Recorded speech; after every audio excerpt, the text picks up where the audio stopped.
আজকে খুবই মজার একটি জিনিস নিয়ে চলে আসলাম। একবার খেলে কিন্তু আরেকবার খেতে ইচ্ছে করবে। আর এটা দিয়ে কিন্তু পুরা ভাতটা খেয়ে নিতে পারবেন। তাহলে চলুন আমি কি করছি সেটাই একটু দেখাচ্ছি। আমি চিংড়ি মাছের শুটকির ভর্তা করব। এখানে আমি বড় পেঁয়াজ নিয়েছি। যতটুকু প্রয়োজন মনে করি ততটুকু ৪-৫ টা রসুনের কোষ নিয়েছি বড়, বড়। এটাকে ২-৩ টুকরা করে নিচ্ছি। এই যে দেখতেই পাচ্ছেন। এটার ভেতর বেশি উপকরণ লাগবে না, সামান্য উপকরণ যেটা ভর্তা করতে আমরা নরমালি যেগুলি দিয়ে থাকি সেগুলি। তাই রসুনটা কেটে নেওয়ার পরে পেঁয়াজটা একটু মোটা করে ফালি, ফালি করে নেব। তাই পেঁয়াজটা আপনি কাঁচাও দিতে পারেন। তবে কাঁচা পেঁয়াজ কিন্তু দিলে অনেক সময় ভর্তাটা থেকে গেলে একটু গন্ধ হয়ে যায়। সেজন্য আমি পেঁয়াজটা ভেজে দিব। তা ভেজে দেওয়ার পরও যদি আপনি চান যে পুরো ভর্তাটা আমার একবারে খাওয়া হয়ে যাবে, তখন আবার পেঁয়াজ কুচি করে ওটার সাথে দিয়ে দিবেন। সেটা খেতে কিন্তু বেশি ভালো লাগে। তবে আমি সবটা পেঁয়াজে একটু তেলে ভেজে শুটকির সাথে ওটা দিয়ে দেব। এটা হলো যেটাকে আমরা বালাচাও বলি, যে এই শুকনা করা চিংড়ি মাছের শুটকিগুলি এগুলি বাজারে কিনতে পাওয়া যায়। দেশ গ্রামে তো আগে এটি আমরা দেশে নিজেরাই করে থাকতো শুটকিগুলি। এই যে দেখেন এরকম এই শুটকিগুলি, এটাকে আমি আগে থেকে ভালো করে পরিষ্কার করে নিতে হবে। অনেক সময় দেখা যায় কি ময়লা থাকে, তারপর এটাকে ধুয়ে নিতে হবে। ধুয়ে নিয়ে আমি এবার এটাকে ভর্তার প্রণালীটা দেখাবো, সেটাই শেয়ার করছি। আশা করি আপনাদের ভালো লাগবে বা উপকারে আসবে। যারা ভর্তা প্রেমিক, যারা ভর্তা প্রতিবেলায় অনেকে আছে যে ভর্তা খেতে ভালোবাসে বা ভালো লাগে, যেমন আমারও ভর্তা হলে খুব ভালো লাগে। আমি ভর্তা খুবই, খুবই পছন্দ করি।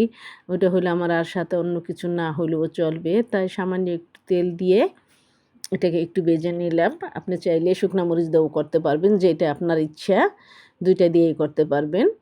শুকনা মরিচ দেওয়া করলে শুকনা মরিচের ফ্লেভার পাবেন। কাঁচা মরিচ দেওয়া করলে কাঁচা মরিচের ফ্লেভার পাইবেন। তারপর রসুনটা দিয়ে দিচ্ছি, পেঁয়াজ দিয়ে দিচ্ছি। দিয়ে একটু নরম করে নিতে হবে, জাস্ট একদম ভেজে ফেলবো না।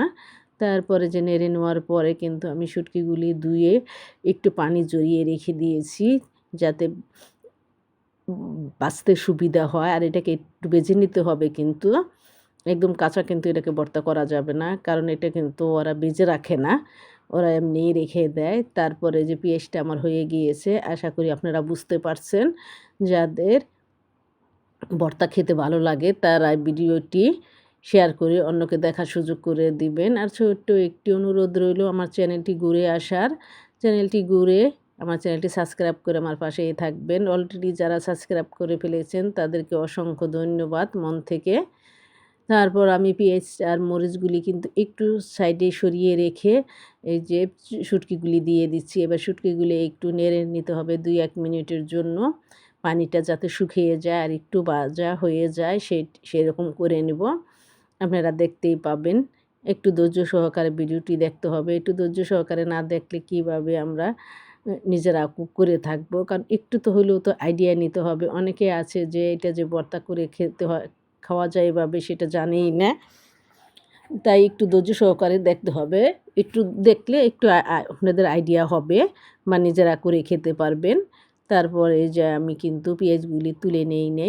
না নিয়েই কিন্তু সাইড করে এই যে শুটকিগুলি দিয়ে দিচ্ছি। এবার একটু এটাকে ভেজে নিতে হবে। ভাজা হয়ে গেলে কিন্তু আপনার হয়ে যাবে। যারা পাটায় বেটে নিতে চান তারা একটু পাটায় বেটে নেবেন। আর যারা আজকাল তো আর সবাই পাটায় বেটে নেয় না, ব্লেন্ড করে নেয়। আমি এটা ব্লেন্ড করে নিব। আশা করি আপনাদের ভালো লাগবে আর বুঝতেই পারছেন।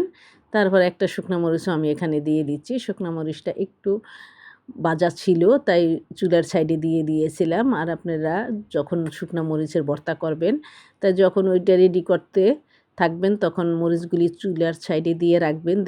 দেখবেন এমনিই এটা একা একাই মুসমুসে হয়ে গিয়েছে। আর এটাকে ভেজে নিতে হবে না। তারপরে যে জারের ভিতর আমি আগে মরিচগুলি বেছে দিয়ে দিচ্ছি। তারপর সব কিছু এই যে দিয়ে দিলাম একসাথে, সাথে একটু লবণ আর আপনার যতটুকু সরিষার তেল দিবেন একবারে দিয়ে দিবেন। লবণটা আন্দাজ করে দিবেন, লাগলে পরে দিয়ে দিবেন। আমি একেবারেই সবগুলি দিয়ে দিচ্ছি, দেখা যায় একবারেই হয়ে যাবে।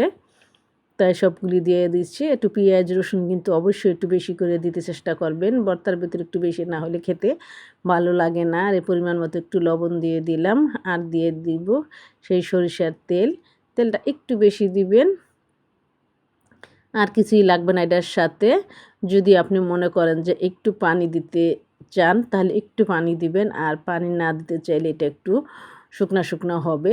তাহলে আমি একটু পানি দিলাম, ১ টেবিল চামচের মতো হবে। একটু পানি দিয়ে আবার একটু কাঁচা পেঁয়াজও সাথে দিলাম। আমার ভর্তাটা এখনই খাওয়া হয়ে যাবে, সেজন্য আমি কাঁচা পেঁয়াজটা দিয়েছি। আর আপনারা যদি এটাকে আবার ব্লেন্ড করে হাতে তেল দিয়ে মাখাতে চান তাহলে ওই পেঁয়াজটা হাতে মাখানোর সময় দিবেন। আমি আর এটাকে এখন মাখাবো না, কারণ হাতটা আমি আর জড়াতে চাই না, সেজন্য আমি এটার সাথেই দিয়ে দিচ্ছি। এই যে দেখেন ভর্তাটা কিন্তু হয়ে গিয়েছে। আমি এবার বাটিতে তুলে নিচ্ছি। দেখতেই পাচ্ছেন। নিজের পছন্দ মতো বাটিতে তুলে নিবেন।